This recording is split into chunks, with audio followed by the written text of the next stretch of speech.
Assalamualaikum warahmatullahi wabarakatuh.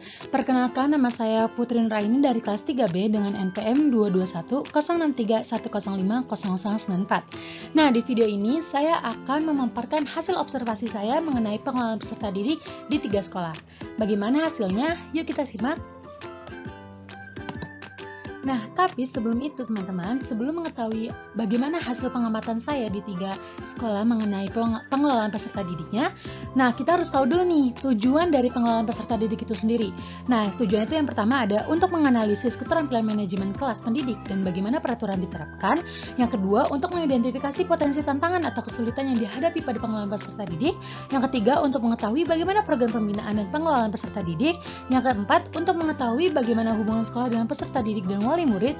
Yang kelima, untuk mengetahui bagaimana proses penerimaan peserta didik baru. Dan yang keenam, untuk mengetahui bagaimana evaluasi kinerja peserta didik. Nah, langsung aja kita lihat bagaimana hasil dari observasi saya di 3 sekolah yang saya amati.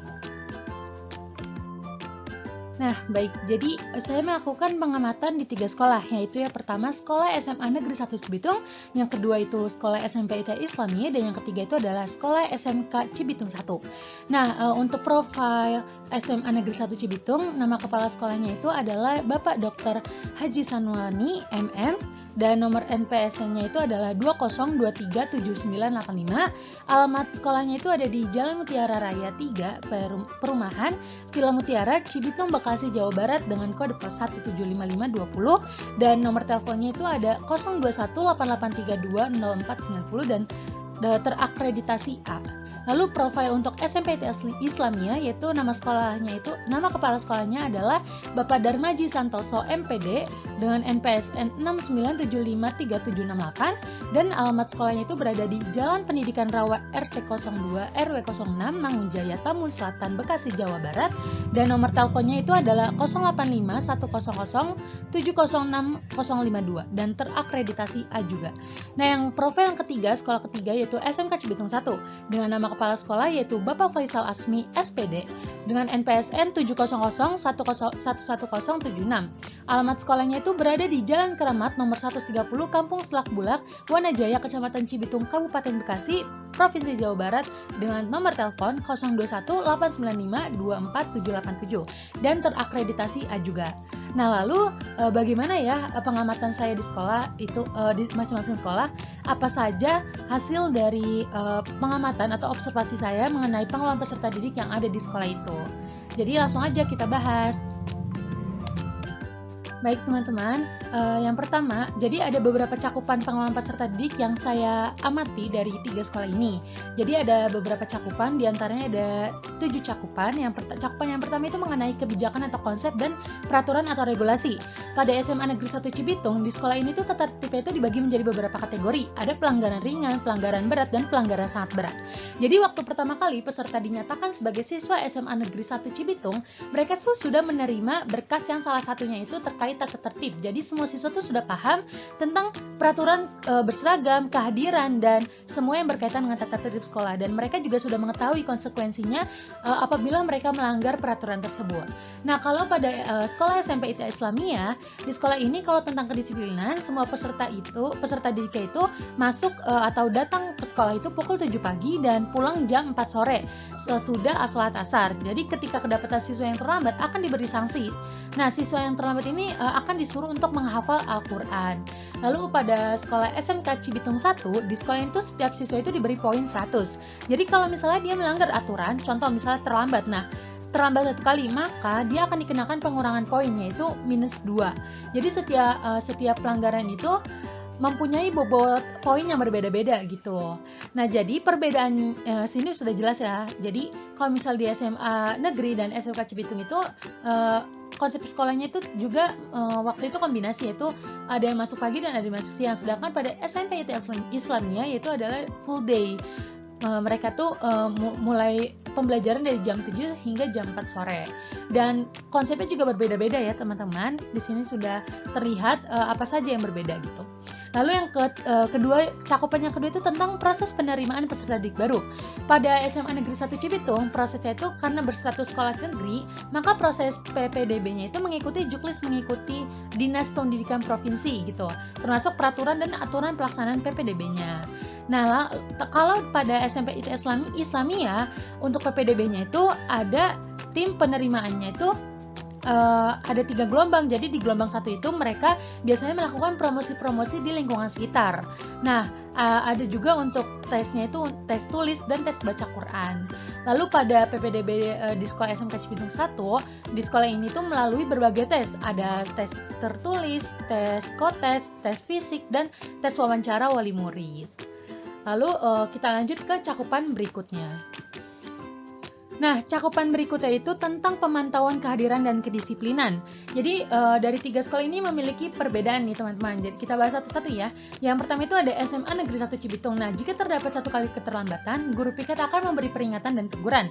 Jika 2 kali terlambat, mulai tercatat di pembinaan BK dan walas. Lalu yang kalau misalnya 3 kali terlambat atau lebih, akan dilakukan pemanggilan orang tua gitu. Nah, untuk SMP IT Islamiyah, untuk memantau itu ada guru yang setiap hari itu memantau dari pagi hari bersama anak-anak OSIS atau siswa-siswa anggota OSIS gitu. Jadi setiap per minggu atau per bulannya wali kelas akan memberi setoran hasil rekap absensi ke Wakase kesiswaan gitu. Nah, lalu yang ketiga itu ada sekolah SMK Cibitung 1. Jadi terkait absen, setiap harinya itu ada guru piket yang bertugas untuk mencatat siswa yang tidak masuk. Setelah guru piket itu mencatat di buku piket, buku tersebut diserahkan ke BK untuk dipantau terkait absensi siswa-siswa. Jika terdapat siswa yang sudah alfa 3 kali, maka akan dipanggil untuk konseling. Nah, cakupannya selanjutnya itu tentang program pembinaan dan pengembangan peserta didik. Jadi masing-masing sekolah ini ada program pembinaannya sendiri-sendiri, jadi berbeda-beda gitu. Nah, pada SMA Negeri 1 Cibitung, setiap sekolah itu, apalagi sekolah negeri itu punya ada program dokumen kurikulum sekolah. Nah, isinya itu biasanya itu rangkuman yang apa saja yang akan dilakukan sekolah dalam rangka pengembangan atau pembinaan kompetensi peserta didik dalam 1 tahun pengajaran. Lalu ada juga program kegiatan proyek pengembangan profil pelajar Pancasila. Nah, pada SMP IT Islamiyah, di sekolah ini juga ada pembinaan di bidang prestasi. Misalnya, ada lomba OSN atau KSN, maka akan ada program pengayaan untuk diberikan pembelajaran khusus. Nah, kalau pada SMK Cibitung 1, program pembinaan itu ada program konseling minimal 5 siswa per hari. Lalu ada program keputrian, ada program penyebaran angket BMW, yaitu bekerja, melanjutkan pendidikan, dan wirausaha. Jadi seperti itu ya teman-teman perbedaannya. Selanjutnya kita lanjut ke cakupan berikutnya. Nah, cakupan berikutnya itu tentang penanganan kasus khusus dan evaluasi dan mentoring. Pada penanganan kasus khusus pada SMA Negeri 1 Cibitung, jadi salah satu penanganannya itu melalui lembaga sosial yang dikoordinasikan oleh BK, tetapi juga terkoneksi langsung dengan lembaga di kabupaten seperti Lembaga Perlindungan Anak. Nah, jadi selain itu juga sekolah itu punya ada tim pencegahan atau penanganan kekerasan atau juga disebut dengan TPPK. Nah, yang tugasnya itu untuk menindaklanjuti kalau terjadinya kasus bullying atau kekerasan di lingkungan sekolah. Kalau pada SMP IT Islamiyah, di sekolah ini tuh terbentuk tim anti bullying, salah satu anggotanya itu adalah Wakase kesiswaannya itu sendiri. Dan nanti setiap bulannya akan ada pemberian bimbingan, dan bimbingan itu ada yang secara rutin dan ada juga yang secara khusus. Lalu pada SMK Cibitung 1, nah, jika terdapat kasus, langkah pertama yang akan dilakukan pemanggilan atau konseling itu, langkah pertama itu akan dilakukan pemanggilan atau konseling pribadi gitu. Jadi kalau misalnya pihak sekolah atau BK juga tidak mampu menangani kasusnya, akan dibantu mendampingi ke pihak yang lebih kompeten, seperti ke psikologi. Terus cakupan berikutnya itu tentang evaluasi dan monitoring. Jadi pada SMA Negeri 1 Cibitung, proses evaluasi kinerja peserta di sekolah ini tuh ada berbagai jenis penilaian seperti penilaian sumatif tengah semester, akhir semester, dan akhir jenjang. Kalau pada SMP IT Islamiyah, proses evaluasi dilakukan 1 tahun 4 kali untuk mengevaluasi apakah siswa sudah tercapai nilainya, apakah sudah tercapai dan sudah tuntas nilainya. Nah, jika belum, akan ada remedial atau perbaikan nilai atau ada tugas yang harus diselesaikan siswa. Nah, jika dalam 3 tahun target hafalan siswa juga belum tercapai, maka akan diadakan program kegiatan mabit atau karantina Quran. Lalu kalau pada sekolah SMK Cibitung 1, untuk evaluasi pembelajaran di sekolah ini setiap bulannya itu ada penilaian ulangan harian bulanan atau PUHB. Dan untuk evaluasinya itu dan untuk evaluasi permasalahan pada siswa ada program namanya itu penyebaran angket yang namanya itu tes alat ungkap masalah, yaitu atau AUM gitu. Nah, jadi beda-beda nih ternyata teman-teman. Jadi sekolah-sekolah itu punya cara proses evaluasi kinerja peserta didik itu secara berbeda-beda gitu ya. Selanjutnya kita lanjut ke cakupan berikutnya. Nah, cakupan terakhir itu tentang tantangan dalam mengelola peserta didik. Nah, pada sekolah SMA Negeri 1 Cibitung, tantangan di sekolah ini tuh melibatkan sarana prasarana dan berkaitan dengan motivasi belajar siswa, sehingga menjadi tantangan yang berat untuk guru untuk memberikan motivasi dan pengertian kepada siswanya. Lalu pada sekolah SMP ITIA Islamiyah, tantangan utamanya itu masih banyak siswa yang lebih manja gitu, karena kebanyakan wali murid dari siswanya itu sibuk, sehingga 100% siswa itu menjadi tanggung jawab guru, seolah-olah orang tua itu angkat tangan gitu. Nah, itulah tantangan bagi sekolah ini, karena di sini itu di sekolah SMP ITIA Islamiyah itu full day, maka perhatiannya siswa tidak dapatkan dari orang tuanya digantikan oleh guru yang menjadi pengganti orang tua untuk siswa-siswa tersebut gitu. Nah, tantangannya pada sekolah terakhir itu SMK Cibitung 1. Nah, jadi tantangannya itu masih banyak siswa yang susah untuk dibilangin gitu dan menganggap remeh perkataan gurunya, karena guru-guru di sekolah itu dominan masih pada muda, sehingga siswa-siswa ini menganggap gurunya itu sebagai teman. Ya, tidak salah, tetapi mereka masih suka menyepelekan gitu, dan seolah-olah tidak ada sopan santunnya, itu yang menjadi masalah. Sehingga tantangan terbesar itu bagaimana mengubah mindset siswa atau peserta didik di sana untuk tidak memperlakukan gurunya seperti itu gitu. Nah, strateginya itu BK bekerja sama dengan Wakasya Kesiswaan. Selanjutnya saya akan membahas tentang kekuatan dan kelebihan. Nah, selanjutnya saya akan membahas tentang kekuatan dan kelemahan yang ada pada 3 sekolah tersebut. Jadi kekuatan atau kelebihan yang pertama kita akan membahas tentang kekuatan atau kelebihannya dulu. Nah, pada sekolah SMA Negeri 1 Cibitung, kelebihan atau kekuatannya itu ada, yang pertama itu ada sistem tata tertib yang jelas, yang kedua itu keterlibatan aktif orang tua, dan yang ketiga itu adanya lembaga siswa dan tim TPPK gitu. Nah, yang kedua itu di sekolah SMP ITIA Islamiyah, kekuatannya itu atau kelebihannya itu yang pertama ketegasan terhadap keterlambatan, yang kedua itu program unggulan tahfiz, yang ketiga itu pemantauan dan setoran absensi secara rutin, yang keempat itu pembinaan prestasi dan pengayaan, yang kelima itu program pemilihan guru terfavorit. Nah, yang selanjutnya itu sekolah terakhir itu SMK Cibitung 1. Kelebihan atau kekuatannya itu adalah yang pertama penerapan sistem poin, jadi pengurangan poin itu sebagai sanksi. Yang kedua, seleksi ketat melalui berbagai tes. Yang ketiga, pembinaan absensi oleh BK.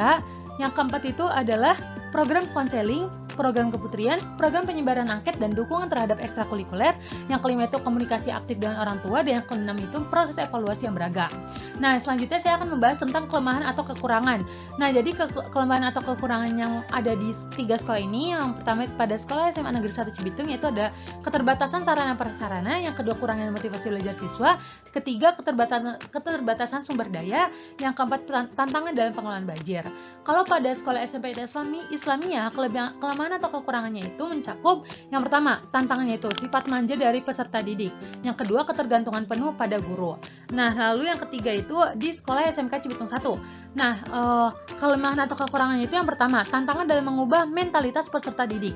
Yang kedua itu persepsi peserta didik terhadap guru. Nah, itulah beberapa kekuatan dan kelemahan dari masing-masing tiap sekolah yang saya amati. Nah, selanjutnya saya akan membahas tentang fungsi-fungsi manajemen. Jadi, fungsi-fungsi manajemen dalam pengelolaan peserta didik ini memiliki peran penting dalam menciptakan lingkungan pendidikan yang efektif dan efisien. Dari 3 sekolah ini yang sudah saya amati, terdapat fungsi-fungsi manajemen itu yang pertama ada perencanaan atau planning. Jadi, perencanaan dalam pengelolaan peserta didik ini melibatkan penentuan tujuan pendidikan, pembelajaran, dan pengembangan peserta didik. Rencana ini menjadi landasan untuk aktivitas selanjutnya. Yang kedua itu ada pengorganisasian atau organizing, yaitu fungsi ini melibatkan penataan struktur organisasi sekolah termasuk pengelompokan siswa, penugasan tugas guru, dan pembentukan kelompok kerja. Hal ini bertujuan agar aktivitas pembelajaran dan pengelolaan dapat berjalan secara teratur. Yang ketiga itu ada pengarahan atau directing. Jadi melalui pengarahan, manajemen itu berperan dalam memberikan arahan dan bimbingan kepada peserta didik. Ini mencakup penerapan metode pengajaran yang efektif, memberi motivasi, serta mendukung aspek mengembangkan keterampilan sosial dan kepribadian. Nah, yang keempat itu ada pengendalian atau controlling. Jadi, pengendalian dalam konteks pendidikan melibatkan evaluasi dan pemantauan kinerja peserta didik, guru, dan seluruh sistem pendidikan. Nah, hal ini tuh membantu memastikan bahwa tujuan pendidikan itu tercapai dan memberikan dasar untuk perbaikan jika diperlukan. Nah, yang kelima itu ada evaluasi atau evaluation. Jadi, evaluasi ini mencakup penilaian terhadap proses dan hasil belajar peserta didik.